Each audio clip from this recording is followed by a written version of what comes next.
Yes, I know. The king may command my service, but my loyalty belongs to the one who truly matters to me. You. Oh, hello, sir. I am indeed lost. Wait, no, I'm in a place where I probably shouldn't trust you despite how hot you are.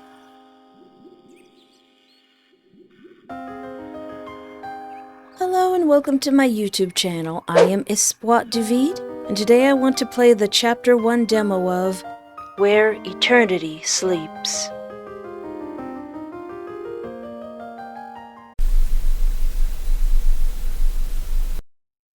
How do you manifest in this world?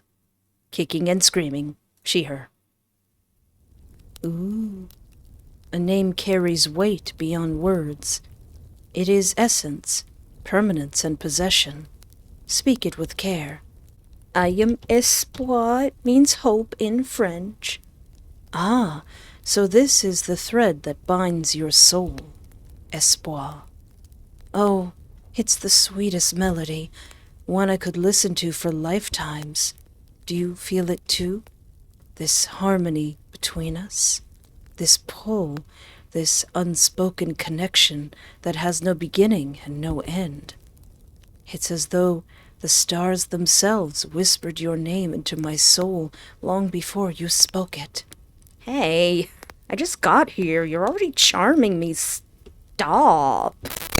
That gave me a frighten. For all of eternity, I will speak it with reverence and love, for it is now a part of me. Okay. That frightened me. The halls of Elmic's castle soared in silence, their beauty veiled in dread. Ceilings soared in graceful arcs overhead, where the visages of long-dead kings, carved in reverent detail, lingered in a hush of eternal triumph. Sunlight spilled in muted hues through stained glass saints and sinners, casting shards of crimson and gold upon the stone. You moved through the silence, each step measured. The castle walls, once bustling with courtiers and lively with laughter, now seemed to press inward, heavy with silence. The throne room lay ahead, its grand double doors standing sentinel. Polished wood banded with iron, they towered over you, etched with scenes of the kingdom's victories. For a moment, you hesitated before them, your hand hovering just shy of the cold metal ring that served as a handle. It wasn't fear that stopped you, not entirely, but the weight of knowing that whatever lay beyond those doors would change everything. As the king's scholar, you were no stranger to royal summons, yet this one carried a sense of foreboding. King Anduin's message had been cryptic, but the urgency was clear. There was no routine consultation, it was a command, and failure was not an option. At the threshold stood a guard, his presence a barrier as much as the door itself. "The king awaits," he said, his voice as flat and unyielding as the stone beneath your feet. Swallowing your apprehension, you nodded and took a hold of the handle. The door groaned as it swung open, revealing the throne room beyond.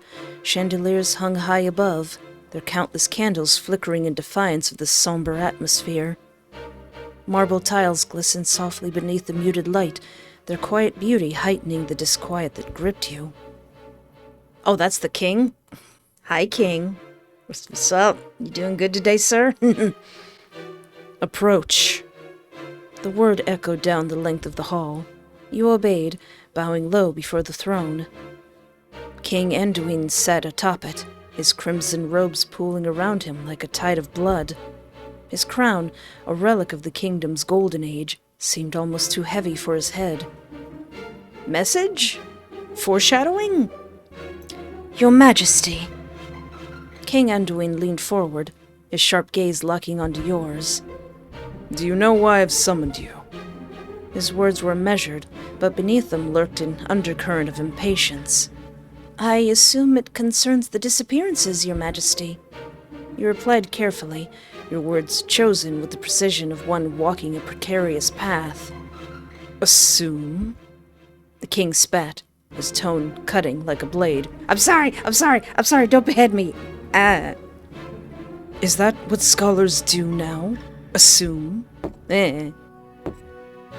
He begins to pace, each footfall measured, echoing through the vast hall. They're not just missing, scholar. They're gone. Families, entire bloodlines wiped off the face of the map, scrubbed out with a wet sleeve. Am I left to rule ghosts, empty fields, silent towns?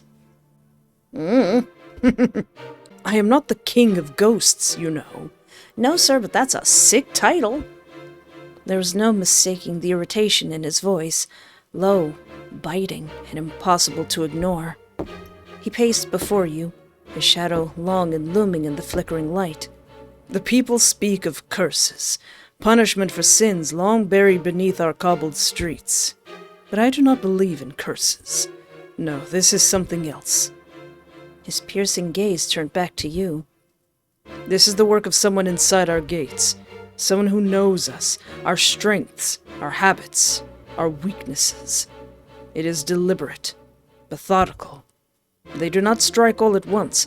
They weaken us, hollow us out, until nothing remains but ruin and fear. And obviously, it's me they're after. Who else would be worth all of this trouble? You seem to think very highly of yourself, sir. Forgive the question, Your Majesty, but have the Shire Reefs been formally dispatched to investigate the disappearances?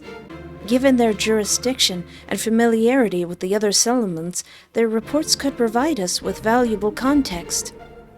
King Anduin gave you a look so dry you could parch ink. Deployed? Yes. Ages ago in royal time, which is apparently 5 days before they decide to ghost the entire kingdom. He waved a hand in the air, theatrically annoyed.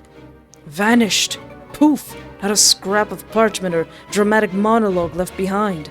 I sent scouts, I sent messages, I even sent the cavalry, for heaven's sake. Do you know how hard it is to lose an entire cavalry? Oh snap, what are we dealing with, sir, and why are you asking me? So unless they're composing a very long letter from the afterlife, I'd say they've joined the list. Frankly, I'm running out of people to send who aren't either dead, terrified, or terminally incompetent. He slouched in his throne, muttering with a sigh. So tell me, scholar, since you're so clever, what would you call it? The room held its breath. And I saved my game really quickly. Still and strained, as if the very air were a blade pressed to the throat of silence, you said nothing, could say nothing. His words left you questioning, your thoughts unclear. There was no answer, no name you could give it, no logic you could stitch to it, only silence. It had started quietly, a single face missing from the marketplace, a lone farmhouse left to rot under the sun and rain, then another, and another. Ooh.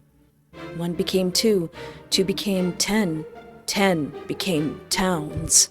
No blood, no screams, no shattered locks or scorched thatch. Just absence. Bread left mid-rise, stew simmering over flames that should have been long cold, horses saddled, reins slack, staring at nothing. Whole villages peeled open like fruit, emptied but untouched. Whatever had come hadn't acted with violence.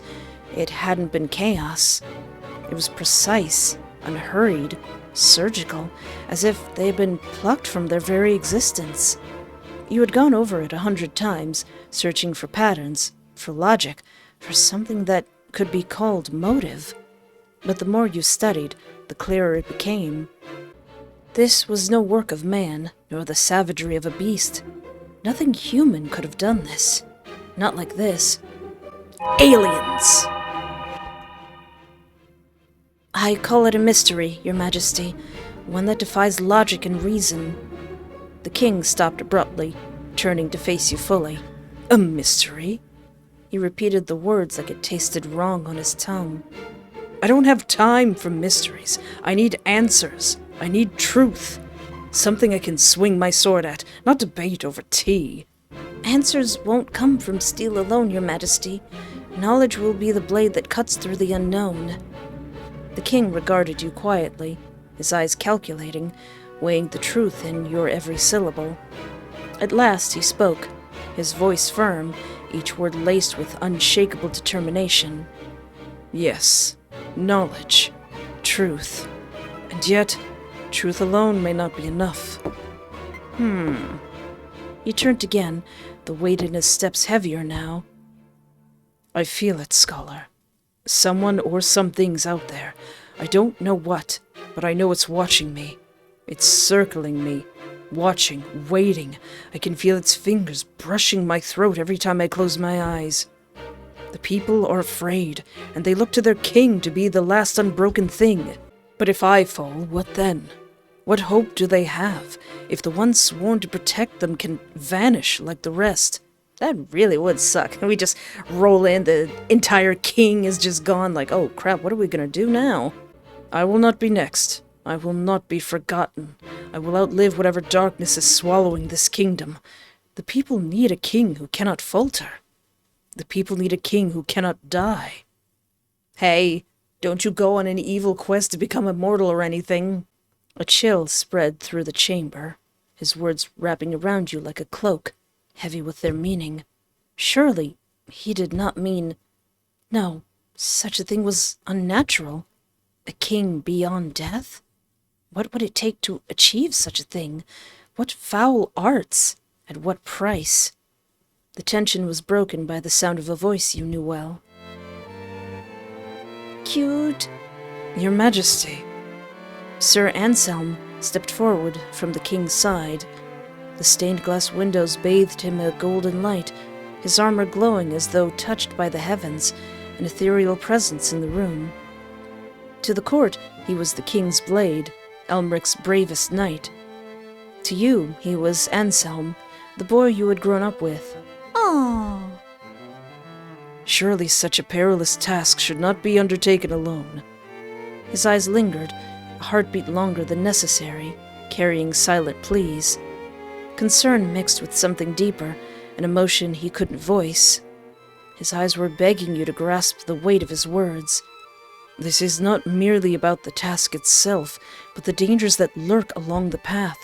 It would be unthinkable to send someone unguarded into such uncertainty. Wait, Kingy, were you implying of sending me out there to do stuff? I'm just a scholar. I don't know how to fight, sir. He turned back to the king, bowing his head slightly in deference. I will accompany the scholar, your majesty. Such a journey demands protection. The king turned to him, his expression darkening. His expression was one of restrained annoyance. Anselm's suggestion was taken as a personal slight rather than a rational precaution. You speak out of turn, Sir Anselm. Anselm straightened, but held his ground. I only speak of duty, sire. The scholar's safety is paramount. A safe return is necessary for success. You guys are talking about sending me somewhere. I just want to be in my little library. The king's gaze hardened. And who will guard the crown while you play escort? The king snapped, his frustration spilling into his words. You are my sword, my shield. If the shadows come for me, who will stand by my side? Anselm stiffened, his fists clenched at his sides, his usually unshakable composure beginning to waver under the weight of the king's words. The kingdom's survival, Anselm began, his voice tinged with restrained urgency, every word a carefully measured plea, begins with its king. The monarch interrupted sharply, his tone carrying the weight of finality. Aw, please let the cute knight come with me. He stepped forward with deliberate authority, his crimson robes billowing faintly with emotion. His eyes bore into Anselm's, unyielding and expectant, daring him to push forward. The tension was palpable, the silence that followed heavy with unspoken challenges. No, Anselm, you will remain here. The scholar must go alone. I'm just in between them like, I'm just a little guy. Anselm's jaw tightened, but he bowed his head. As you wish, sire, he said finally, though his voice betrayed his frustration. The king turned his attention back to you. The kingdom falters under the shadow. Our people cry out for hope, for assurance that their king will protect them. And to protect them, I must endure. I must be invincible, eternal. Invincibility, eternity. Hey, isn't that the name of this game? There were no simple matters of science or study. They were the stuff of myths, fables. Yeah, exactly. I'm the exact wrong person to be doing this. Yet, the way King Anduin spoke of it, as if it were the only logical solution, it made it clear that his true concern was not the kingdom. It was himself. A king who's only out for his own skin? Your Majesty. Finally, you forced yourself to respond, your voice steady but cautious. The task you ask of me, it ventures into realms of legend and impossibility. The king's lips pressed into a thin line, his eyes narrowing. Then venture there. Seek answers where mortals dare not tread. Are you not Espoir, the seeker of truths? You are the kingdom's brightest mind. Prove yourself worthy of that title. Actually, sir, I'm a semi-completionist. I don't go all the way unless I have the power to do so, and I don't really want to do this, sir. Or do not return at all. The threat in his words was unmistakable, even as he couched it in the guise of royal expectation. Failure was not an option, but neither was open defiance. You bowed low, your voice steady, even as nerves tightened within you. I will do as you command, Your Majesty. Even though I really don't want to. As the king dismissed you with a wave of his hand, your gaze briefly met Anselm's. Though he was bound by duty, his concern for you was palpable, a silent plea that seemed to stretch across the space between you. Ah! The heavy doors groaned shut behind you, sealing you into an inescapable path. Oh, I thought that was somebody screaming. That was the doors? But I don't want to search for eternity.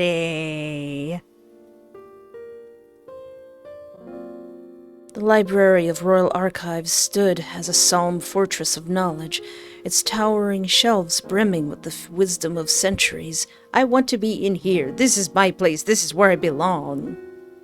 The air carried the faint scent of aged parchment and wax, a solemn testament to the countless scholars who had sought wisdom within these hollowed walls. Stained glass windows high above filtered the moonlight into kaleidoscopic hues. Ooh. Dust motes danced in the beams, drifting lazily, untouched by time. This was a sanctuary of knowledge, a place where the weight of history pressed upon every surface. Yet tonight, it felt anything but serene. Your task hung over you, making the tranquil silence feel oppressively heavy. You sat at a curved oak desk, quill in hand, surrounded by stacks of parchment and books older than the kingdom itself. You prepared to confront the elusive subject of immortality. The answers you sought might have been buried in these pages, or they might not exist at all. The faint rustle of footsteps on the stone floor pulled your focus from the brittle pages of the tome you'd been poring over. Expecting a castle attendant, you looked up and froze. Oh my. Oh dear. Oh no. Standing at the entrance was Anselm, the weight of his usual armor conspicuously absent. He wore a simple tunic, the fabric cinched at the waist by a plain leather belt. It was a rare sight to see him without his imposing metal shell. One few ever had the chance to witness, and yet there was something strangely comforting about seeing him like this. A quiet reminder that beneath that steel and duty, he was just a man. A very pretty man, with very pretty eyes. Anselm, you said, surprise rising from your seat. What are you doing here? Shouldn't you be on duty? He took a few hesitant steps into the room, his eyes scanning the space to ensure no one else was present. I've done enough standing around for one day. And besides, the king is safe enough for the night. But you... He trailed off. His blue eyes were clouded with worry. I needed to see you. His hand brushed over the back of a nearby chair, but he didn't sit. Instead, he lingered a few feet away, unsure of his welcome. You sighed, setting your quill aside. You shouldn't be here. If the king finds out, let him. Anselm cut you off, stepping closer. I appreciate your concern, but you and I both know the consequences of defying the king's orders. If he knows you're here, it'll raise questions neither of us can afford to answer. Darn the consequences!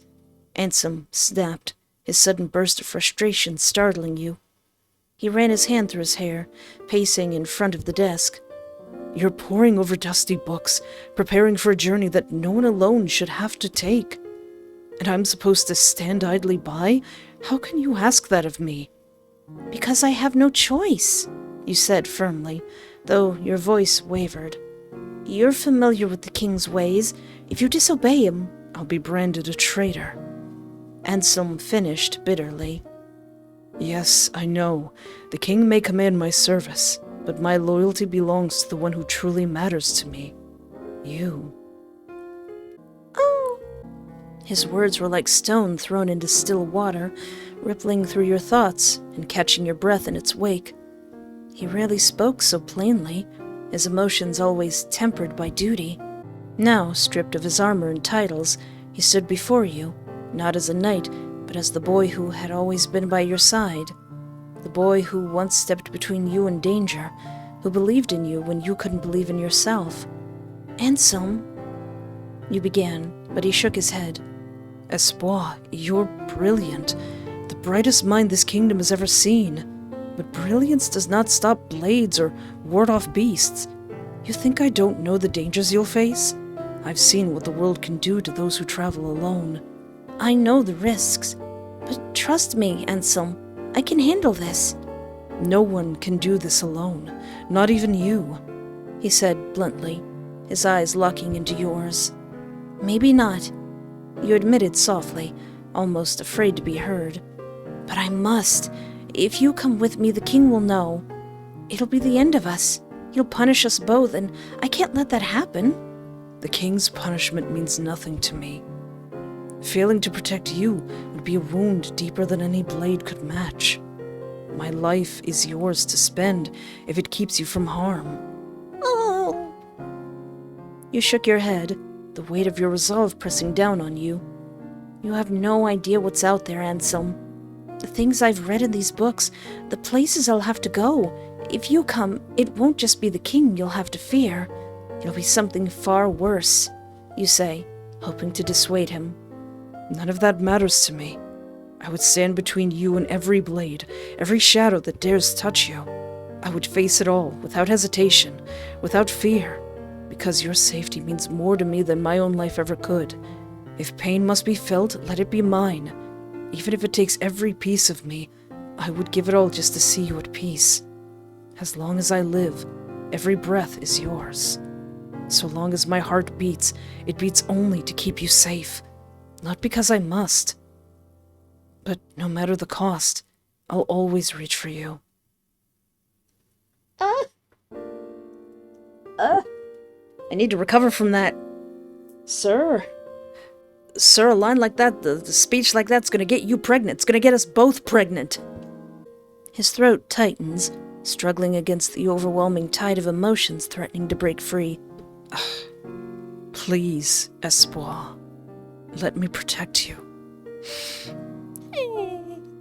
For a moment, the room felt unbearably quiet, the only sound the faint crackle of the torches along the walls.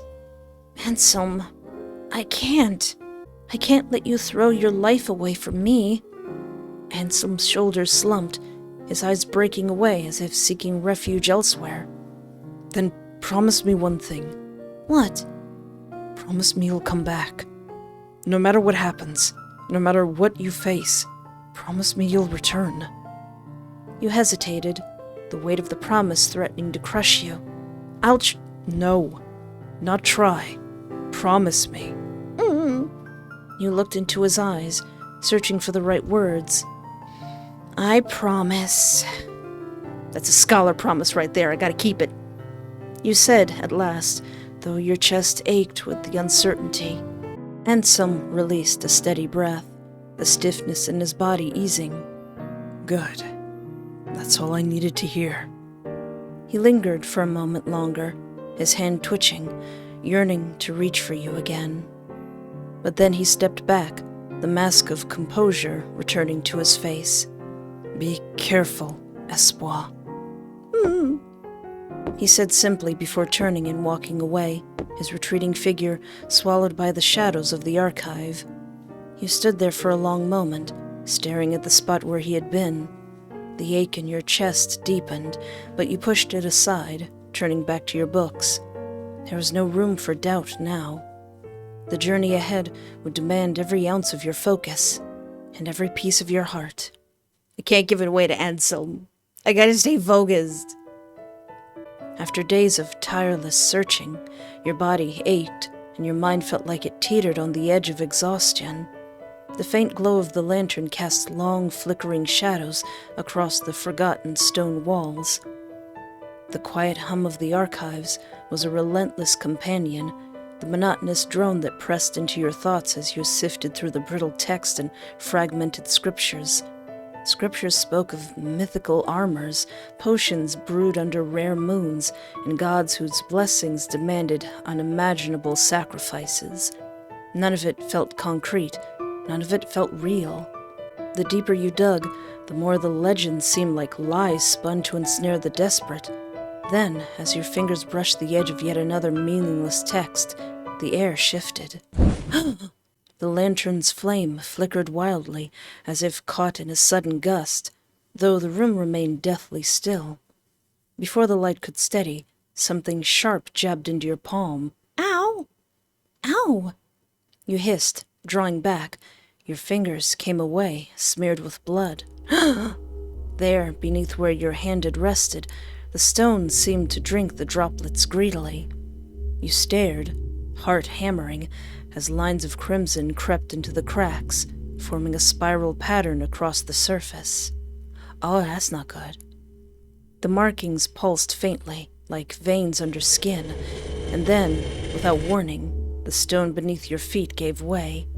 You stumbled backwards, clutching the edges of the surrounding floor to stop your fall. Below you, the slab shifted with a grinding groan, revealing a gaping hollow. At first it looked like a simple pit, but as your eyes adjusted to the darkness, you realized it was more. A cavernous expanse, hidden beneath the archives. How did we miss that? Stone steps spiraled downward into the hollow, uneven and ancient, carved by hands long forgotten. With careful steps, you began your descent. The hollow stretched far beyond what you could see, its edges fading into shadow. The echoes of your footfall seemed to grow louder with every step, until it felt as if the hollow itself was amplifying your presence. The faint glint of moisture clung to jagged rock walls, and the air carried a damp, metallic tang that pricked at your senses. In the suffocating darkness below, a subtle thrum pulsed in time with your heartbeat. In the center of the hollow lay a pedestal, cradling something wrapped in decayed fabric. Hey, maybe we shouldn't touch that. Maybe we should leave that right where it is. When you finally reached the pedestal, the object within revealed itself. A scroll, bound with what looked like sinew instead of cord. Ooh. As you unrolled it with care, you feel like you probably shouldn't have. The symbols inscribed on the parchment seemed to shimmer faintly. The text was written in a language long forgotten by the world, its characters curving and weaving in intricate, almost hypnotic patterns. Your eyes skimmed over the cryptic text, desperately trying to pull meaning from the tangle of curves and slashes. Resources on this ancient script were scarce, almost non-existent. If you had ever seen such markings, let alone understood them. Your exposure to this forgotten language was painfully limited, yet somehow you managed to decipher fleeting fragments.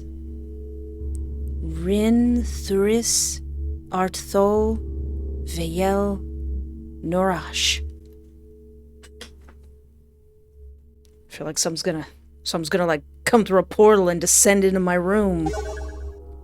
Endless, without birth or death. The rest defied you, a wall of mystery reinforced by the erosion of time. It was as though the text itself resisted comprehension, its secrets cloaked in layers of deliberate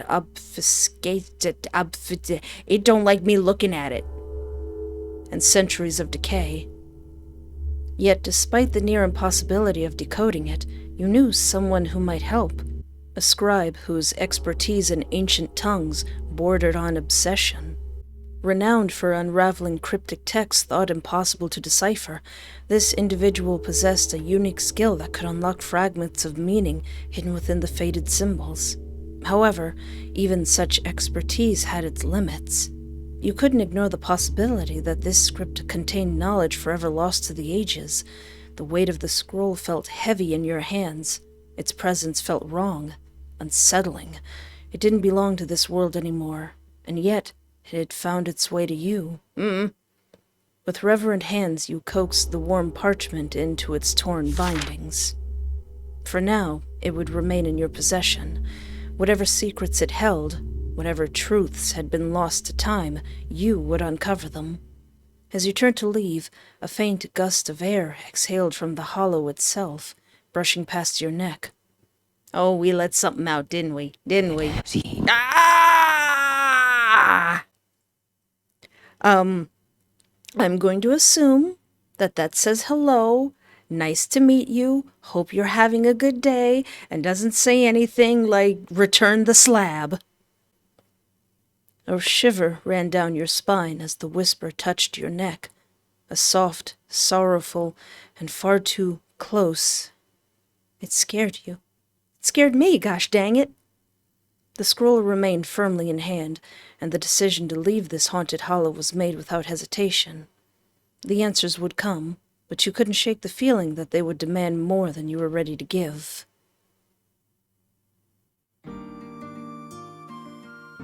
The scroll sat snugly at the bottom of your pack, wrapped in cloth to shield it from the elements.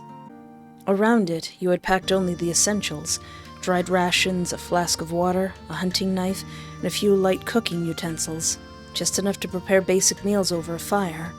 A small coin pouch rested in the corners of your pack, holding what little gold you had managed to save. The king's gonna send me out, he's not even gonna give me any cash? The last item you added was a map of Wendrel, its edges frayed and torn from countless hands that had touched it before yours. The landmarks were faint, but you committed them to memory, trusting it would guide you if needed. Traveling light was a necessity. Anselm was usually the one to carry your belongings during expeditions, his quiet insistence sparing you from much of the burden. But now, without him, you had to carefully consider every item. You didn't want to weigh yourself down unnecessarily. I bet he's not even going to give me a horse or anything. The morning air was sharp and cool as you neared the kingdom's gates, their towering iron structure adorned with ancient protective runes. The path beyond beckoned, shrouded in uncertainty. But just as your hand brushed the gate's cold surface, a familiar voice halted you. Leaving so soon? You turned sharply, your heart skipping a beat. There, standing just a few paces away, was Anselm. He's so pretty. His knight's armor caught the pale light of dawn, polished to a mirror sheen. Though polished and proud, the armor seemed almost at odds with the worry etched across his face. A royal knight, bound by the king's side, Anselm rarely had the luxury of tending to matters outside of the castle walls. Yet here he was. Where are you heading? He asked, his eyes falling to the pack slung over your shoulder. To the blind forest. Ugh. His reaction was instant. His calm facade vanished, replaced by an expression of alarm. His hand instinctively brushed the hilt of his sword, as though he might shield you from the very idea. The blind forest? That cursed place? Why would you set foot there, of all places? Because I have to, Anselm. There's someone I need to find. Anselm's hand fell away from his sword, but the worry remained. Who? Miriam, Mad Madam Mim? Miriam. The name hung in the air like a blade unsheathed. A flicker of unease passed across his expression. Miriam? Miriam the outcast? The very one. He paused, his voice taking a note of disbelief. You mean the one they say whispers to shadows and scribbles madness onto paper? Some even claim she's cursed. You felt your chest tighten at his words, a rush of anger surging through you. She's not cursed, you shot back, your voice rising. She's brilliant, and more than that, she's my friend. Anselm's jaw clenched as he searched your face, his disbelief slowly turning into a resigned sigh. I'm sorry. I didn't mean to insult her. The stories about her, about that place, none of it ends well. Your heart pounded in your chest, the familiar sting of offense creeping up your throat. She's not a monster, Anselm, and she's the only one who can help me. He sighed, a look of frustration and concern painting his features. I won't lie to you. I'm worried. Before you could say more, the sound of hurried footsteps drew your attention. A royal guard approached, bowing deeply. Sir Anselm, the king summons you at once. Anselm muttered a curse under his breath. He casted an apologetic look your way. Wait. Without another word, he reached beneath his armor, his fingers brushing against something hidden beneath the metal. He pulled free a pendant that hung from a simple chain around his neck. Its modest design at odds with the powerful emotions he seemed to be battling. The pendant was elegant in its simplicity. Nothing more than a small silver disc with intricate carvings etched onto its surface. To anyone else, it would seem like an ordinary piece of jewelry, but to Anselm, it was far more.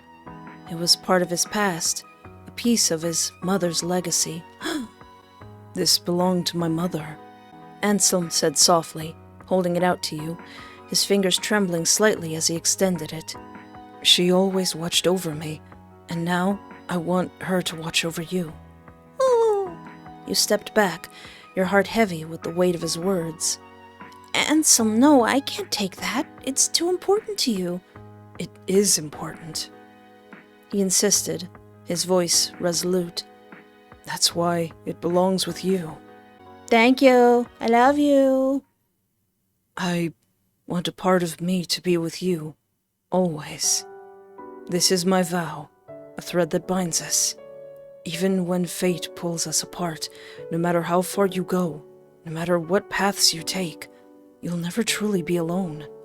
Because with every heartbeat, every breath, he held it gently to your chest, just over your heart, his fingers warm and trembling. I'll always be with you.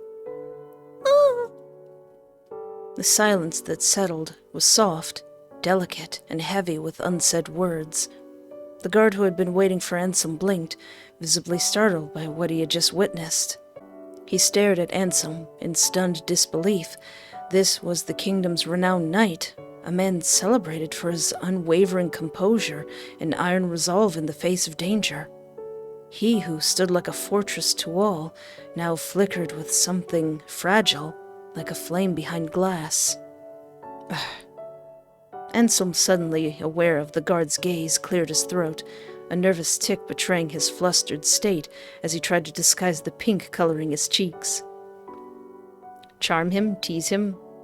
I'm going to tease him. Aw, look at you, blushing like a bashful maiden. Should I fetch your handkerchief, Sir Anselm? A strangled noise came from the guard, somewhere between a cough and a laugh. He quickly covered his mouth, but it was too late. Tee, I'm sorry, I couldn't resist. Anselm turned a slow, withering gaze towards the guard, who immediately found the stone wall very interesting. Anselm's attempt at a rebuttal fell silent, his jaw moving without a sound. His ears, however, burnt a traitorous red, glowing like embers beneath his tousled hair. Tee. He drew in a steady breath, shoulders lifting before settling into a familiar, composed stance. He met your gaze once more. In a place of shyness, there bloomed something earnest. Promise me you'll return. I promise. Anselm gave you a long, searching look. then nodded. "Take care, Espoir." A crack in his tone betrayed a moment of unguarded emotion, and with that, he turned and followed the guard, disappearing into the castle's shadow. You slipped the pendant into your pocket, its presence a quiet reminder of the promise you made. Stealing one last glance at the castle's towering silhouette, you turned towards the path ahead. With Anselm's pendant close to your heart and the promise of your return, you knew there was no turning back. Your journey had begun. The path stretched before you, winding through fields of emerald under a golden sun. The sunlight bathed the world in a honeyed glow, turning every blade of grass into a shimmering thread, and for the first time in years, you allowed yourself to truly see it, to feel it. In the archives all the time, and finally need to touch grass. The tall grass rippled in waves, whispering against the breeze, while wildflowers peeked through the green like scattered jewels. You hadn't realized how much you had missed this. Most of your life had been spent within its towering spirals and stone corridors. Buried in studies or council meetings, your hands ink-stained from maps and treaties. Even the expeditions outside the kingdom were merely extensions of your work. But here, now, standing in a sea of green, you could almost feel the world breathing again. You could almost feel yourself breathing again. The grass danced in the breeze, whispering against your fingertips. The sun bathed your skin in a gentle heat, a tender reminder of its presence. Each inhale brought the fragrance of earth and blooms, filling your chest with something beyond air. Peace. Closing your eyes, you tipped your face towards the sun and let a quiet whisper escape your lips. "I've missed this." The wind seemed to carry your words away. In the rustling leaves and shifting grass, you could almost hear the world breathe back. "Welcome home." You didn't just walk the earth, you were a part of it. Yet the serenity carried an undertone of fragility. As you pressed further, the beauty began to fade. The rippling grass quieted, its whispers replaced by an unnatural stillness. The world, once alive, began to feel hollow. A village appeared in the distance, quiet and still beneath a gray sky. The cottages stood neatly in place, untouched, too pristine for how utterly empty everything felt. Oh yeah, is this one of the empty villages? Children didn't laugh, animals didn't stir, the air held no voices, no warmth. Chimneys stood cold, windows stared back, with nothing behind them but shadow. Left behind, but not forgotten. The dirt paths were smooth, undisturbed, the ground offering no clues of presence. The village lay still, preserved in an eerie stasis. But something in their silence stirred, as if they marked your passing. You quickened your pace, your boots crunching against gravel that seemed too loud in the stillness. Your thoughts drifted to the rumors whispered back in the kingdom. Stories passed from lips softened by ale but sharpened by fear. And of all the tales, one lingered in your mind. It sang where stars won't gleam, a thread of sorrow in a dream. It touched the walls, then brushed the skin, and called to something deep within. It cried in chords the heart could feel, a mourning none could quite conceal. One by one they left the light, to drown in grief beyond the night. No hands were found, no doors unlatched, just hearts that heard, and hearts it snatched. And when the hush returned once more, it held no trace of those before. What? You couldn't help but remember that voice, the sound that had unsettled you to your core. You shook the thought away, unwilling to let it take hold. Even in daylight, the unease hung in the air, heavy, watchful, and unrelenting. After hours of trekking in silence, the soft murmur of running water finally shattered the heavy stillness. Drawing you towards a narrow stream that meandered through the landscape, its clear waters glistened, inviting you to pause and replenish your flask. You knelt by the stream, the cold water chilling your fingers as you reached down to fill your flask. For a brief moment, the soft gurgle of the stream brought you a sense of calm, a reprieve from the growing unease. But then, your eyes were drawn to it, lying just beyond the stream's edge, half hidden in the tall grass. It was a rabbit. Oh, okay. Its small body was still, unnervingly so, with fur matted and stained dark. Oh. The closer you looked, the more horrifying the details became. Its stomach had been torn open, its insides grotesquely exposed. The wounds looked fresh, as if whatever had done this was still nearby. A pang of sorrow twisted in your chest, but it was quickly overshadowed by a darker thought. This is how fragile life is. The sight filled you with a cold dread, a stark reminder of how cruel and unforgiving the world could be. The rabbit, so helpless, so vulnerable. I'd be more worried that rabbit looks uneaten. Whatever killed it didn't kill it for food. It was a brutal mirror, showing you how easily you too could be reduced to nothing. You quickly averted your eyes, unwilling to linger any longer on the pitiful scene. Just as you were about to turn away, something shifted. Whatever's shifting better not be. You froze, the hair on the back of your neck standing on end. The rabbit's body hadn't moved at all.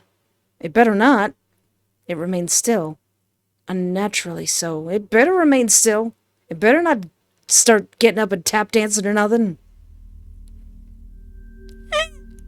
But its eyes, its lifeless eyes, once staring blankly at the sky, were now fixed on you. Hey, I don't like that. They were devoid of life, yet they bore into you with an unnatural intensity. A sharp, visceral fear clawed its way up your throat. Then came the voice. It wasn't your imagination. A voice so faint yet so undeniable that it sent a chill down your spine.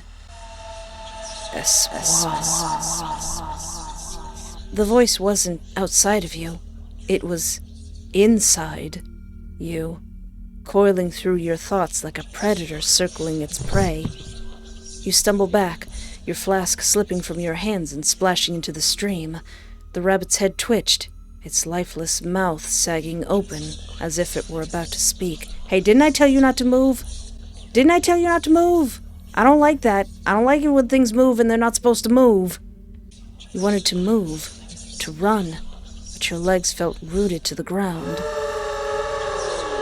You finally heard me. After all this time, Espoir. I don't like it. I don't like it. I don't like it. I don't like it. Oh, Espoir. I. Just as it suddenly began, it stopped. The rabbit's eyes fell shut. Still. Dead. Silent. You better not move again. You staggered to your feet, your breath coming in short, ragged gasps. The rabbit remained motionless, lifeless, but you couldn't shake the feeling that something was watching you.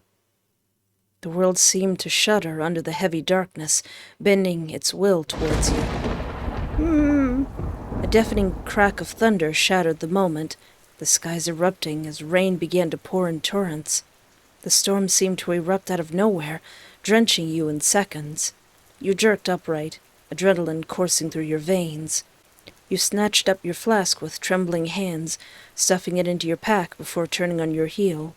But even as you left the stream behind, the voice lingered in your mind, its sinister echo clinging to your thoughts like a shadow you couldn't shake. The rain didn't just soak you. It clawed at your skin, seeping through every layer of fabric, determined to pull you under. Each step felt heavier than the last, your boots sinking into the muck of the sodden ground. Through the chaos, a faint glimmer of light appeared, wavering like a mirage. You squinted through the rain as the glow resolved itself into the outline of a town. A tavern caught your eye in the distance. Its crooked sign swung violently above the warped door, creaking under the storm's fury. The promise of shelter drew you forward, your feet moving instinctively. When you finally made it to the tavern, it wasn't safety that welcomed you, just the dull acceptance that anything was better than being out in the storm. The door creaked on its rusted hinges as you pushed it open, and a wave of heat and muffled voices spilled out to meet you. "Hey, guys!" You stepped inside, dripping water onto the warped floorboards, the door slamming shut behind you with a gust of wind. A deathly hush fell over the tavern, making you tremble. The entire tavern seemed to pause, suspended in anticipation of your next move. Eyes flickered your way, sizing you up, before quickly darting back to their drinks. Whatever fragile sense of safety the tavern offered, it came with an edge, sharp and unwelcoming. "Alright, I just gotta find the biggest guy, beat him up to assert dominance." You kept your head down, shoulders hunched, moving towards an empty table near the corner of the room. The gazes that followed you felt like daggers pricking at your back, silent but sharp. You didn't need to look to know what they were thinking. "You don't belong here." You checked your map, your finger traced the path you've taken, only for your finger to land on a place you dreaded. Rotwood. That sounds like a place I don't want to be. The name had been scrawled on your map, but no amount of ink could capture the oppressive weight of this place.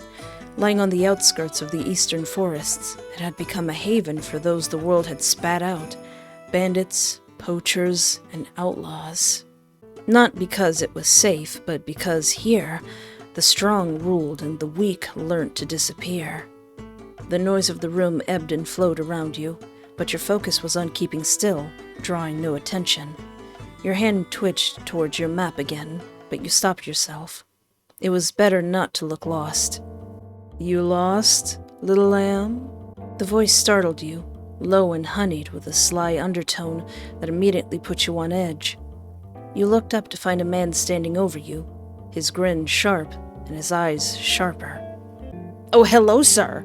I am indeed lost. Wait, no, I'm in a place where I probably shouldn't trust you despite how hot you are." "Name's Clyde," he said, sliding into the seat across from you without invitation. His smile widened as he propped an elbow on the table, leaning closer. "And you are?" "Just passing through." You forced a tight smile, though every instinct screamed at you to get up and leave. He chuckled as though amused by some private joke. "Passing through? Sweetheart, you don't look like you belong anywhere near Rotwood. This isn't exactly a place for delicate creatures." "Hey, how dare you? Stop charming me, you." His gaze lingered a little too long, tracing over you in a way that made your stomach churn. "I can handle myself," you replied tightly, doing your best to project confidence. "Oh, I don't doubt that," he said, the corner of his mouth curling up into a smirk. "But a pretty thing like you, wandering alone? That's bound to draw attention. Luckily for you, you caught my attention. And trust me, lamb, that's the best thing that could have happened to you tonight." He signaled the barmaid with a lazy wave. "2 drinks. Something strong from my new friend here." Sure. 1 drink." "Yeah, this is gonna end badly, isn't it? That's why I just now saved." You swallowed your discomfort and nodded, deciding, for now, it was safer to play along. Clyde grinned, clearly pleased. "That's the spirit, sweetheart." The barmaid returned quickly with 2 glasses of something amber and sharp-smelling. Clyde handed you yours with a mock toast. "To new beginnings and lucky coincidences." "I like this guy, but I don't trust him." You clinked glasses with a forced smile and took a small sip, the burn hitting your throat immediately. He watched you closely, eyes gleaming. "See? Not bad, huh? You've got a good head on those pretty shoulders." "Don't notice my shoulders."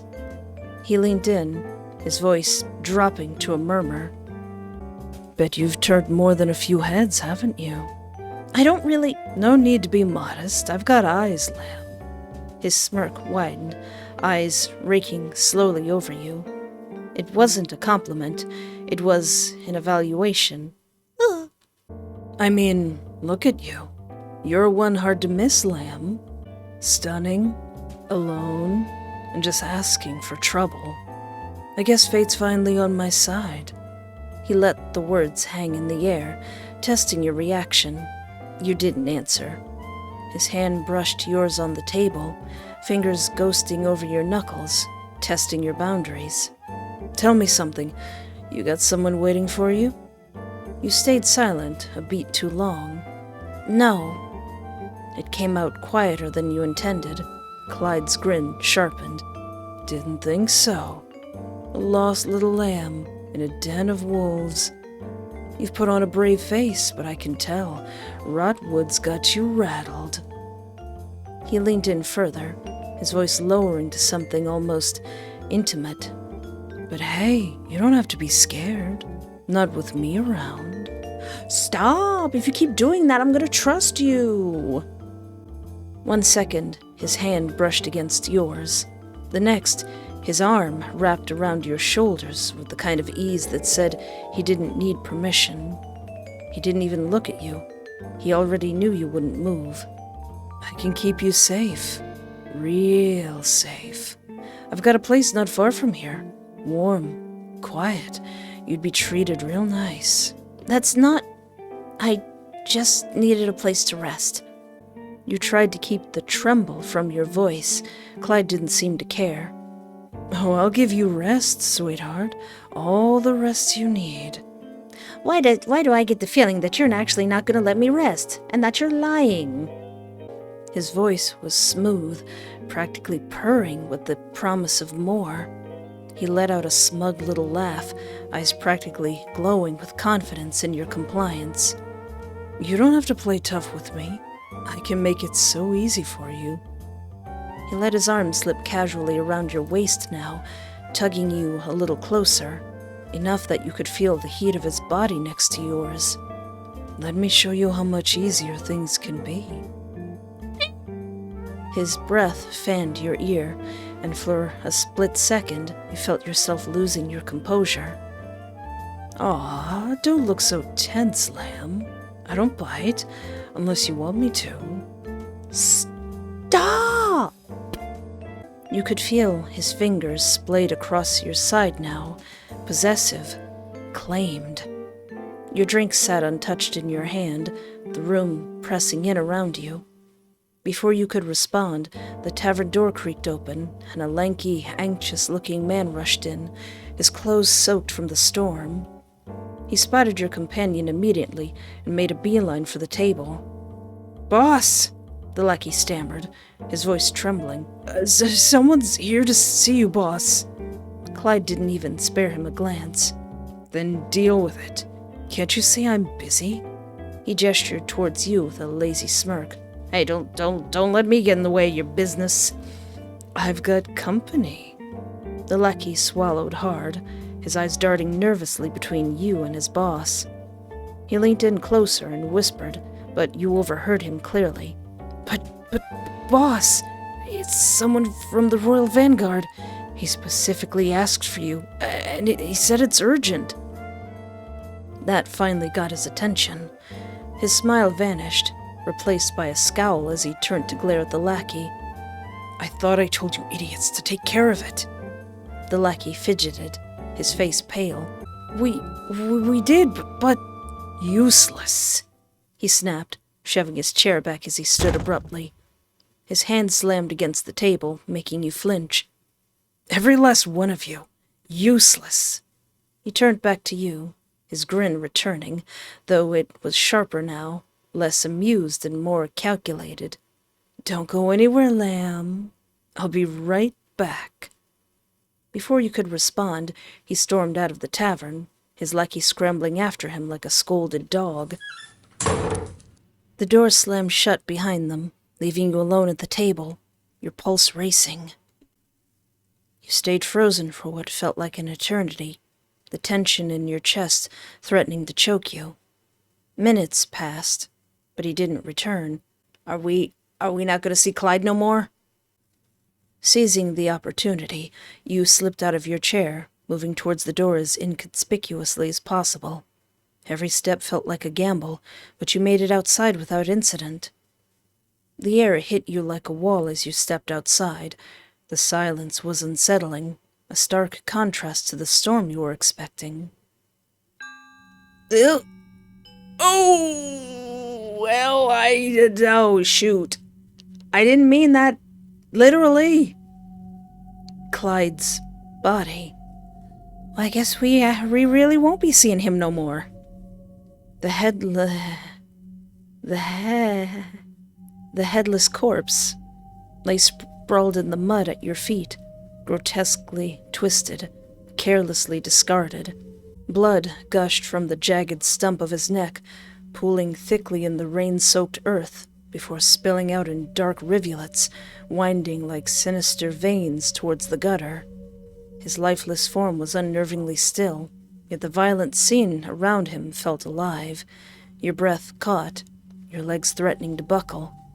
Fear clawed at your mind, but there was something else too. Relief. You didn't linger. Oh wait, I almost forgot. This is a yandere game. Turning away from the grisly sight, you moved towards the edge of the village, your pace quickening with each step.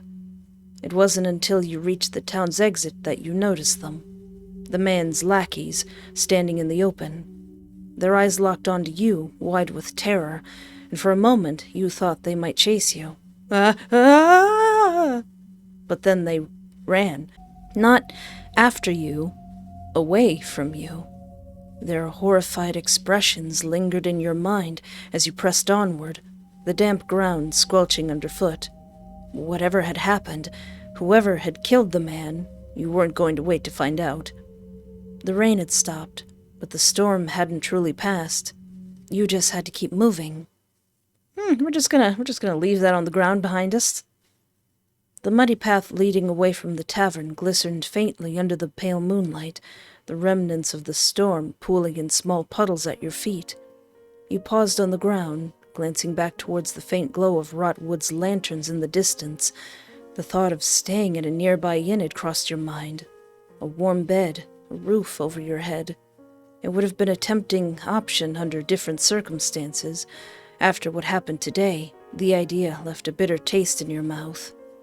The inns were no exception, just another extension of the town's opportunistic underbelly. No, you thought, shaking your head. You tightened your cloak around you and started walking. The woods, wild and untamed as they were, felt safer than any inn at Rotwood. At least in the forest, the threats were honest. Yeah, they didn't have cool red hair and honeyed words and cool drinks. You turned back towards the path leading into the forest, leaving the faint glow of Rotwood behind. The woods welcomed you with their quiet stillness. The towering trees stretched high above, their sprawling branches interwoven into a canopy that filtered the moonlight into thin silver streams. Solitude in the wilderness was far preferable to risking another moment in a place where danger wore a friendly face. After trekking through the dense underbrush and weaving between towering trees, you finally came upon a small clearing. It was tucked far enough away from the road to promise solitude, yet open enough to make a fire without worry. With a weary sigh, you dropped your pack, allowing the tension in your shoulders to ease. Your hands worked automatically, gathering branches and dry kindling from the forest floor. The soft crunch of leaves underfoot and the occasional snap of twigs were the only sounds accompanying you in the clearing. Yeah, it better be. Soon, a small fire crackled to life, its flames licking the air with a warm golden glow. The heat seeped into your chilled skin, easing some of the tension coiled in your shoulders. Shadows danced like fleeting phantoms along the edge of the clearing, their movements casting an air of mystique over the quiet forest. From your pack, you pulled out a small bundle of dried vegetables, their earthy aroma faint as you measured them carefully into your palm.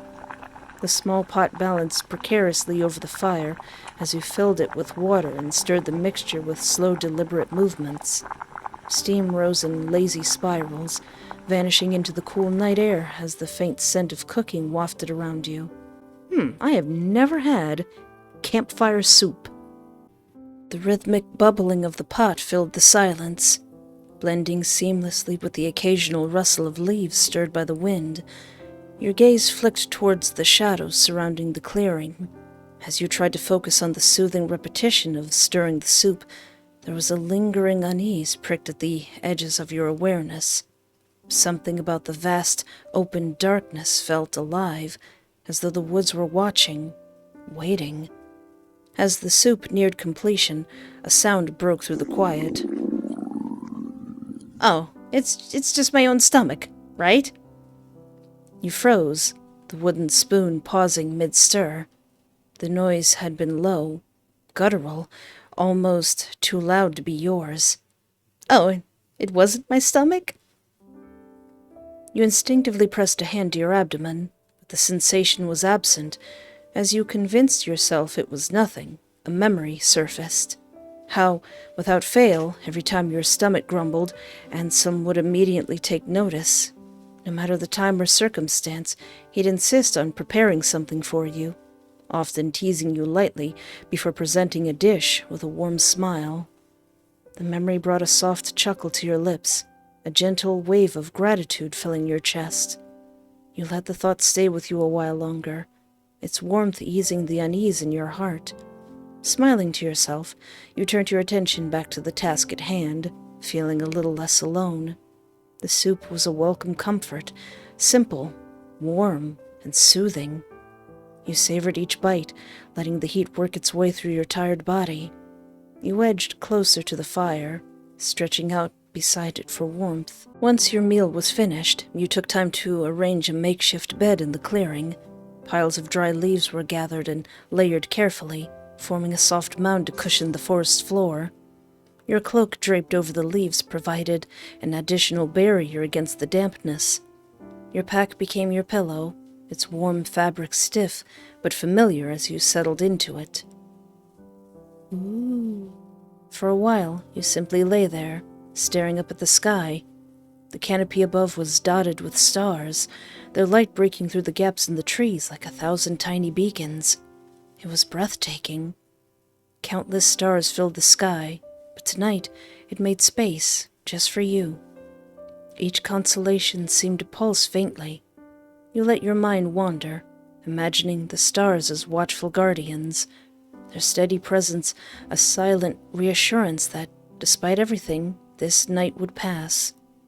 Exhaustion settled over you like a heavy blanket, yet you couldn't tear your gaze away from the sky. The fire's warmth at your back and the star's gentle glow above created a harmony that made you feel a semblance of peace. Finally, your eyelids grew heavy, the stars blurring into soft smudges of light as sleep began to claim you. Tonight, the woods felt safer than anywhere else. Surrounded by the quiet of the woods and the endless beauty of the night sky, you let yourself sink into the stillness, carrying the memory of the starlit canopy with you into your dreams. To be continued. Aww. We made it to the end of the demo, and only one person got horribly murdered.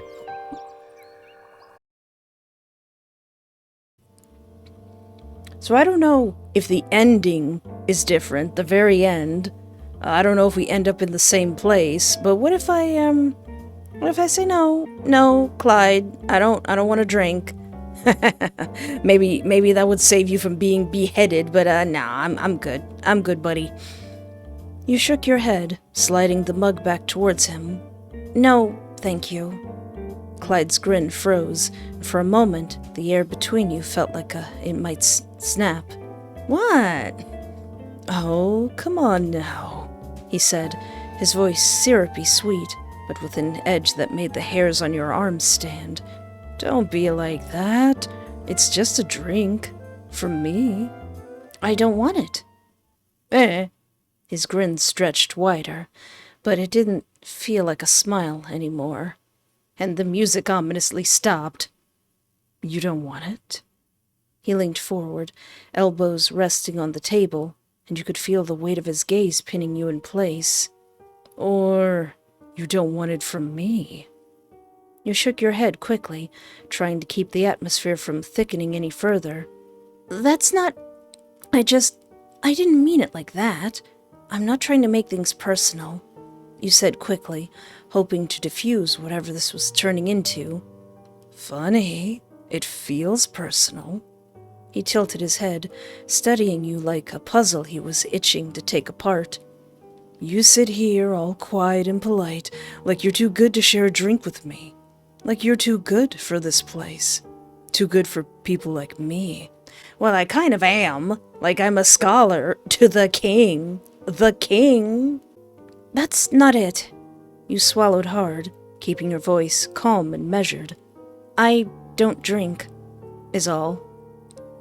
You forced a polite smile, your fingers curling tightly around the fabric of your cloak, under the table hidden from view. Clyde chuckled low in his throat, the kind of sound that seeped under your skin. That's it, huh? Widow lamb doesn't drink? Not really, unless you got some rum and cokes back there. You nodded firmly, masking the storm of nerves brewing within you.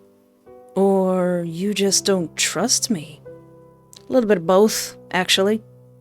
Afraid I might put something in your cup? He leaned in closer, his breath warm and unsettlingly intimate against your skin. You think I'd need to? Darling, if I wanted you under my thumb, I wouldn't need tricks. I'm gonna go. I think I'll take my leave, you said, rising from your seat, but Clyde was faster. Ah! His hand darted out, fingers wrapping around your wrists. Not tight, but firm enough that you knew he could stop you if you wanted. Sit down. His voice carried a quiet menace that rippled through you like a cold breeze. His eyes bore into yours, unrelenting and filled with a dark intensity that made it impossible to look away. I don't like it when people walk away from me, especially when I've been nothing but nice. You hesitated, your heartbeat thundering in your chest as you tried to calculate how far you could push him without sparking something worse. I'm not looking for any trouble, you said carefully, easing back into your seat. Clyde's grip loosened, but his fingers lingered longer than they needed to, brushing your skin before he finally let go. Good. Because, sweetheart, trouble doesn't need an invitation. And neither do I. I don't like the way you said that. Okay, maybe this dude does need to get decapitated. He leaned back, his posture deceptively relaxed, though his eyes never left yours.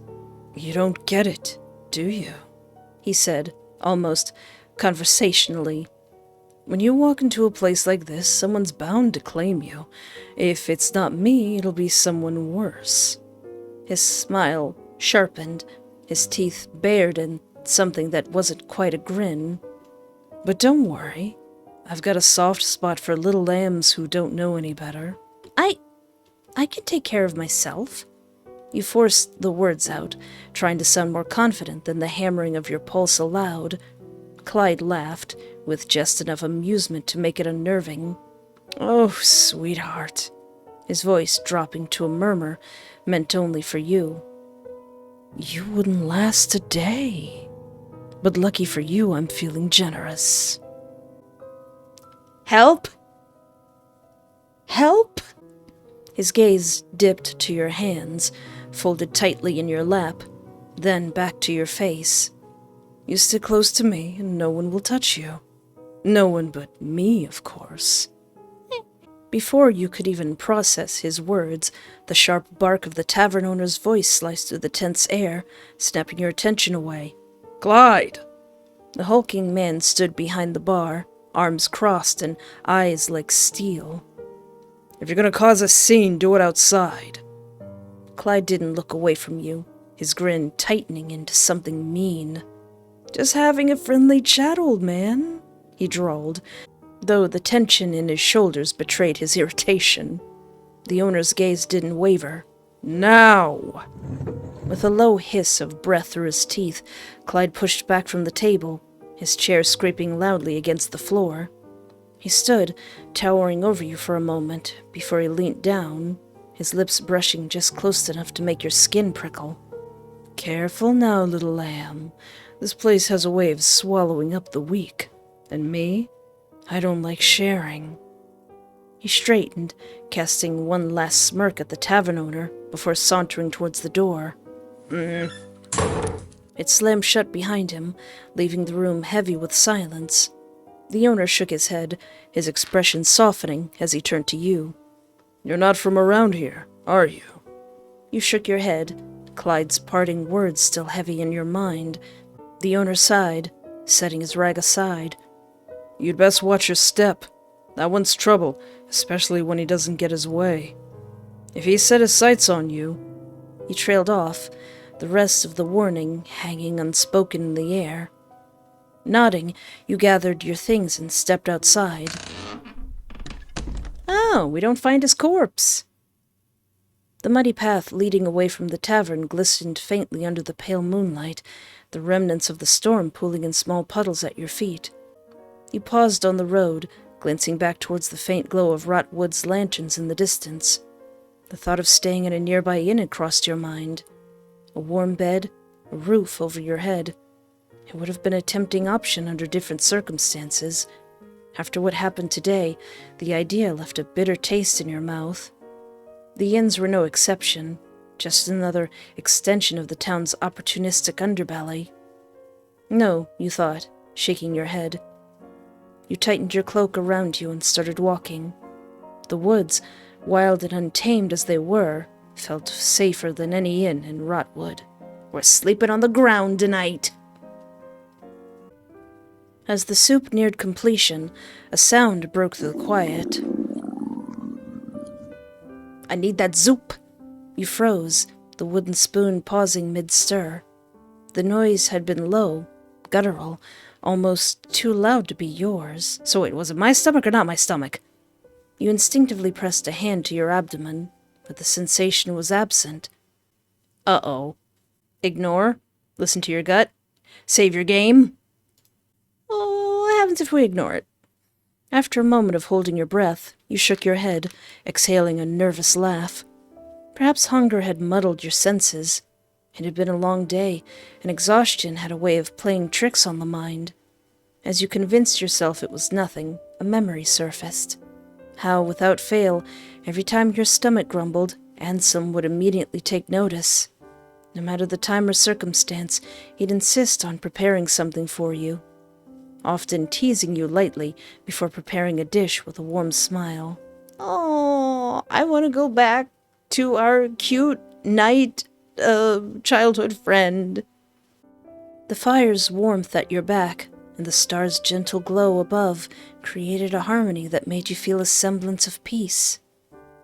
Finally, your eyelids grew heavy, the stars blurring into soft smudges of light as sleep began to claim you.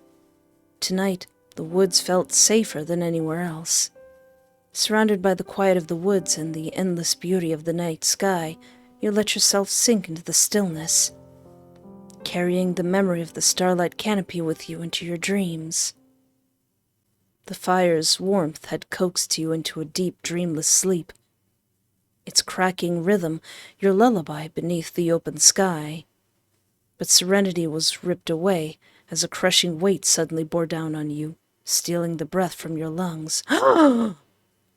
You woke with a start, your chest heaving against an unbearable pressure that pinned you to the earth. Panic clawed at your mind, and every instinct screamed for you to move, to fight back. But your limbs refused to obey. It's doing that creepy red blood thing. You forced your eyes open, fear racing through your veins like ice. Oh no, he's hot! Clyde, I don't like the fact that you're rolling up on me all shirtless with your six-pack and your chest like, ooh, hello. Sir, if what's going on here is going on here, it better not be, or else you're gonna get a swift kick to a very unpleasant place. Clyde! The man from the tavern hovered above you, his shadowy figure blotting out the dim flicker of firelight. His hands gripped your wrists with unrelenting strength, pressing you down as if you were a doll. No matter how much you squirmed, his weight was immovable. I could probably take him. I could probably alligator roll him into the fire. His dominance absolute. Look at you, squirming already. I haven't even gotten started yet, little lamb. Get off me! You spat, twisting beneath him, but the effort only made his grin grow wider. Oh, sweetheart. His knees dug mercilessly into your sides, and a sharp stab of pain shot through you, stealing the air from your lungs. Squirm all you like. You're not going anywhere. Keep fighting. I promise I'll only grip you tighter. And you'll love it when I do. What do you want? I know what he wants, but he's not gonna get it. He's gonna get something else. A swift kick to the groin is what I'm implying that he's going to receive. You demanded, though the fear in your voice betrayed the defiance you were trying to summon. He chuckled, leaning in closer, his face hovering inches above yours. I thought that was obvious. He tilted his head, feigning curiosity, though his smirk betrayed his amusement. From the moment I saw you. His eyes roamed over your body, dark and predatory. I knew I had to have you. And now, you're out here, all alone? It's almost like you wanted me to find you. You followed me? You accused, the defiance in your voice faltering beneath the weight of your terror. Oh, darling, I didn't have to. That cozy little fire of yours was just begging for company. Were you waiting for me to share it with you? I don't have anything, except my sweet gams. Take my gold, take whatever you want. Just leave me alone.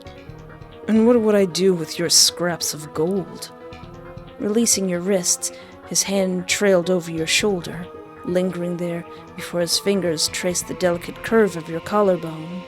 What I want is something delicate, something that bends under my touch. His fingers trailed down to your chest, lingering with deliberate slowness. No, darling. I'm here for you. Please, I have a cute semi-boyfriend that's waiting for me. You begged, tears prickling at the corners of your eyes as his touch slid down to your chin, tilting your face towards him. Don't do this. I'm a scholar. I work for the king. Oh, don't stop now, he purred, his tone mockingly tender. Go on, let me hear you. Beg me to stop. Don't hold back now. Scream if you want, cry if you have to, but don't stop begging. I want to savor every little plea, the way your voice shakes, the way your body trembles beneath me. Wapow! Right in the stomach. It's intoxicating. Do you have any idea what you're doing to me right now? You clench your eyes shut, bracing for what's coming. Bop him! Bop him with your forehead. Give him a good bop. The lack of forehead bopping in these visual novels is disturbing. His weight pressed heavier against you, his breath hot against your skin. Look at you. Given up already. Good. It's better this way. I always get what I want, and what I want is you. Every piece of you. Every broken, trembling piece. He murmured, his lips ghosting along your neck. So, stop fighting it, darling. No one will hear you. No one is coming to save you. That sure sounds like the last words of someone before someone comes to save me. His hand drifted lower, fingertips brushing over your ribs before dragging deliberately along the curve of your side. His touch unhurried and claiming, savoring the way your body flinched under him. No one is taking you away from me. His fingers curling just enough to press it to the skin of your hip. You're all mine. Every ounce of hope drained away, leaving only despair as you accepted your helplessness. And then, a sharp whistle tore through the air, slicing the tension in an instant. Clyde's body jolted violently above you, his breath hitching in a choked gasp before his weight slumped forward, crushing you beneath him. Ooh! A wet thud accompanied his collapse. You open your eyes to the horrifying sight of an arrow buried deep between his eyes. Ooh! Blood streamed from the wound, the jagged shaft protruding grotesquely from his skull, its fletching still quivering from the impact. Ooh, so it's like fring. Your next word should be thank you, you whispered, your voice shaking as you shoved his lifeless body off of you, your hands trembling. His dead eyes stared blankly upward, his smirk frozen in grotesque mockery. Blood pooled beneath him, soaking into the dirt, the metallic tang sharp in the air. Everything had happened so quickly, your mind struggled to keep up. Forcing yourself to your feet, your legs wobbled beneath you as you scanned the dark woods around the clearing. Then, just at the edge of the clearing, a faint glint caught your eye, the cold reflective sheen of a blade. The figure holding it lingered for only a moment before disappearing soundlessly into the forest. Your heart pounded, your body frozen as you stared into the darkness. Whoever had saved you, or killed Clyde, rather, was gone, vanishing as silently as they had come. The thought chilled you to your core. The fire crackled softly behind you, but its warmth no longer offered any comfort. What had once been a sanctuary now felt like a trap. The forest closing in around you with unseen eyes and hidden threats. You kicked dirt into the fire, extinguishing its light as quickly as you could. Aw, man, so I'm not going to get to sleep under the stars. Fear gnawed at you, urging you to move, to flee from the clearing and its lingering sense of danger. Wrapping your coat tightly around you, you found a towering tree with thick roots curling upward like a cradle. You hurried beneath it, curling into a ball against the cold earth, your heart racing as you tried to make sense of it all. Sleep didn't come easily, and when it did, it was fitful at best. Every rustle of leaves, every whisper of wind felt like a phantom presence, leaving you on edge. The woods, once wild but honest, now felt as treacherous as Rotwood itself. Oh, okay. It wasn't kidding in the on the game page where it said your choices can decide the fates of other people. So Clyde can either get killed there, or he could get killed right in front of me. Alright, so ignoring the stomach grumbling that wasn't me, kinda got me in trouble. So, what if I do listen to my gut, like you should always do? You should always listen to your gut. Your gut is usually right. The growl you heard didn't come from you. You weren't alone. The realization crept in slowly, like ivy threading through cracks. It wound around your ribs, pressing tighter with each frantic beat of your heart. You strained to hear something, anything, but the woods had gone too still, like a stage just before the curtains rise. Even the fire seemed quiet, its crackling dulled to a whisper, as if afraid to draw attention. The sound of your breath was loud in your ears, and yet the world around you felt impossibly quiet. You glanced over your shoulder, the woods beyond the clearing dark and thick. The forest, once just a backdrop to your evening, had become a wall of darkness. The trees stood tall and silent, their limbs twisted on unnatural shapes, casting long, clawed shadows that reached towards you like they meant to drag you in. The shadows shifted, stretching into monstrous figures, hulking shapes with faces twisted and inhuman, mouths gaping in crooked silence, eyes sunken deep. Ah! Stop that! I don't like it when the faces have trees. When the trees have faces. I don't like it. You felt them. Eyes. Cold, unblinking, intelligent, watching. The memory of Clyde lingered like a splinter beneath your skin. His words from the tavern echoed in your mind, sharp and cold. After what happened with him, every shadow felt sharper, every sound too loud. And now, here you were, alone. Or not. Every rustle in the trees, every creak of the earth beneath your feet had you tensing, waiting for the next move. Could it be him? Had he sent someone after you? Editor me in the future, you put like a jump scare warning there, right? Right? A faint rustle broke through the silence, brief but sharp enough to make your skin crawl. Get out the knife! Your hand drifted to the ground beside the fire pit, fingers closing around a nearby rock. It was heavy, uneven, its surface rough with patches of old moss. Primitive, unremarkable, but solid. Yeah! Something real to hold on to, something to brace yourself with, just in case. The soup simmered beside you, its bubbles rising and popping with quiet rhythm. The smell of herbs and root vegetables hung in the air like a ghost of comfort. Even that felt strange now. Wrong. Too warm. Too inviting. Like bait. You rose slowly, your body tense with every motion. Every muscle in your body coiled tight, bracing. You stepped toward the edge of the clearing, rock gripped tight. Throw rock? Ignore? I think we're gonna throw that rock. We ain't ignoring nothing. Throw the rock. You threw the rock.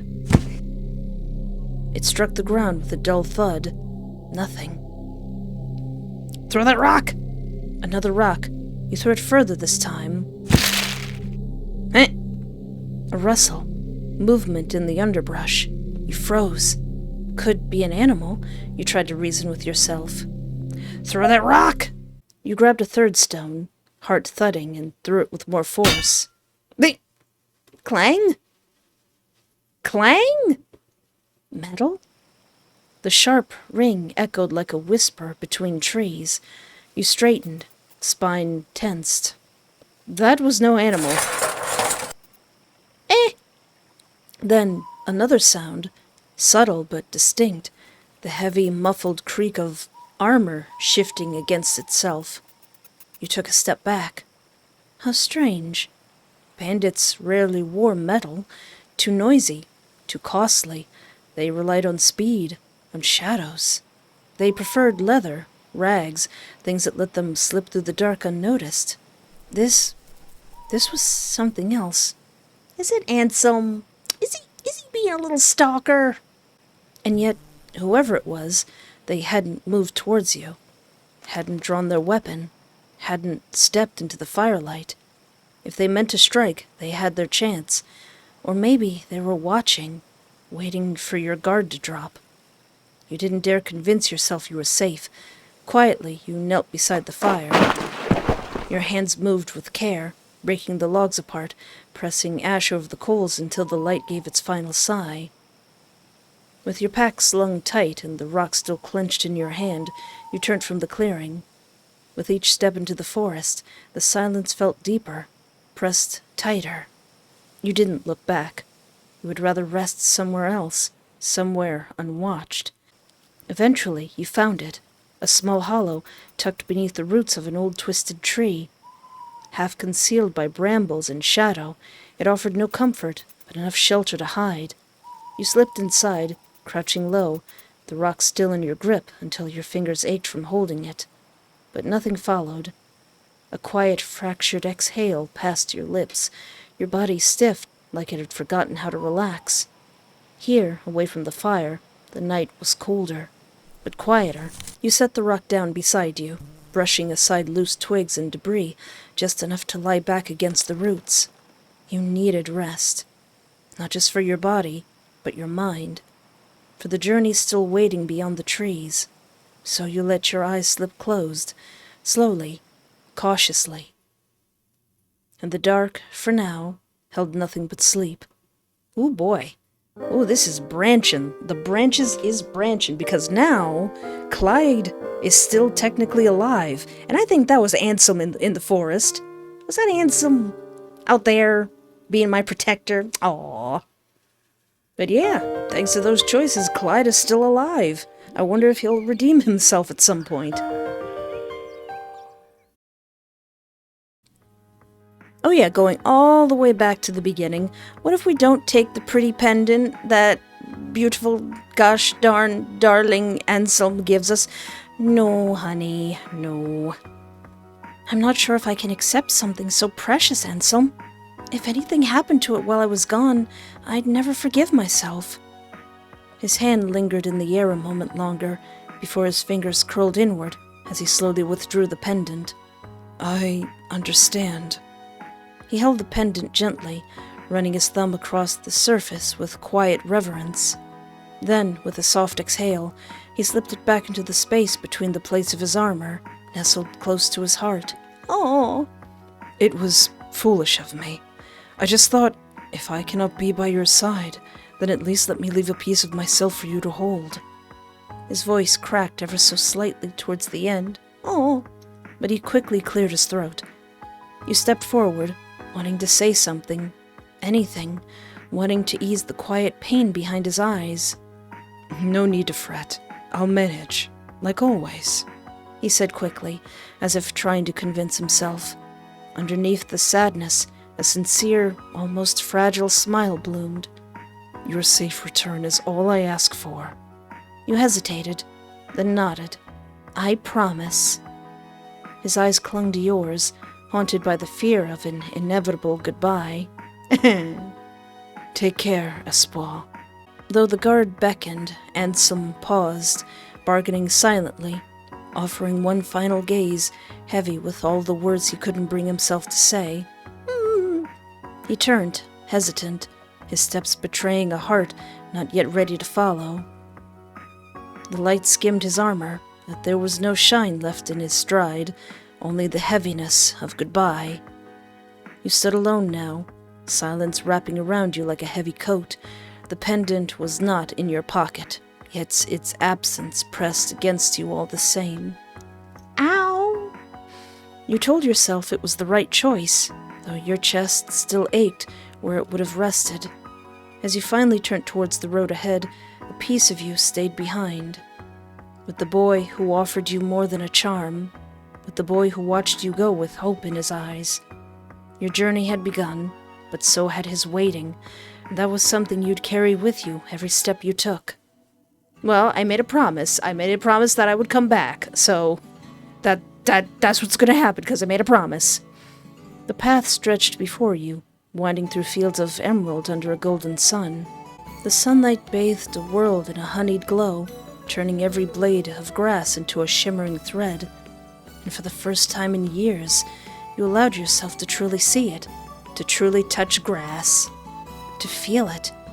The tall grass rippled in waves, whispering against the breeze, while wildflowers peeked through the green like scattered jewels. You hadn't realized how much you missed this. Closing your eyes, you tipped your face towards the sun and let a quiet whisper escape your lips. I've missed this. I want to find a field of flowers that I can frolic in.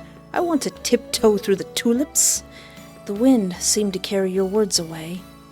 In the rustling leaves and shifting grass, you could almost hear the world breathe back. Ah! Ah! Eh? Eh? Eh? Yet the serenity carried an undertone of fragility. We're not going to talk about that? We're not going to talk about that. We're not going to talk about that? That sounded like the voice that was talking to me through the dead bunny. Just putting your handprint all in my face. We're not going to make note of that. As you pressed further, the beauty began to fade.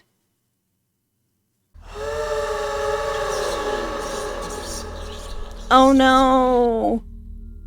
There's more! A whisper in the dark, and still you reached for it. For me. My heart, shackled by fate, yet the stars blaze on, fearless, even as they near their extinction. And in their light, I find a reflection of my love for you, enduring even as time slips away. A throb pulsed behind your eyes, subtle, then sharp. Charles! Get out of my brain! Get out of my brain, Charles! You do not know me, but I have carried the thought of you like a lantern in the dark. Your existence has been a kind of gravity, and I, gladly, have fallen. Pressure built, hot and splitting. Your vision trembled. Is this all because I didn't take the pendant? I wonder, will your voice falter when it reaches me? Or will it rise like a secret serenade meant only for my ears? Will your eyes find mine, or hide beneath the weight of all we have yet to say? Blood dripped from your nose. Your hands shook. However you come to me, I will treasure it. And when that moment comes, I will be there. Ah, my brain! Your brain swelled, pushing against bone, desperate to break free. No, my brain, my big brain! And I will know you, not just by name, but by the subtle shift in the space around us when you stand beside me. The rabbit's eye rolled shut. Then, silence. The pain stopped. You staggered to your feet, your breath coming in short, ragged gasps. The rabbit remained motionless, lifeless, but you couldn't shake the feeling that something was watching you.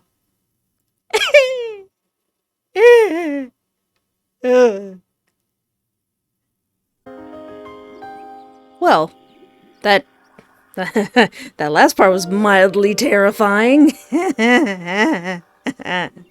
Well, this was the day 1 demo, the day 1, chapter 1 prologue start of Where Eternity Sleeps.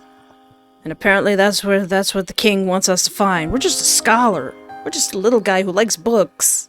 We don't want to be going out looking for eternity. And the developer of this game has also made a game that I've played previously called Prescription Love. So if you want more yandere goodness, you should check out that game too. And they also did some fan art for me, which is at the end of this video. So if you would like to follow this developer in case there's any more development, there is a link in the description of this video as well. I really like it so far. This art is gorgeous, and I like how we don't really know who's who and what's going on, because in certain circumstances, Clyde is still alive, so he might have a character arc if he doesn't get beheaded.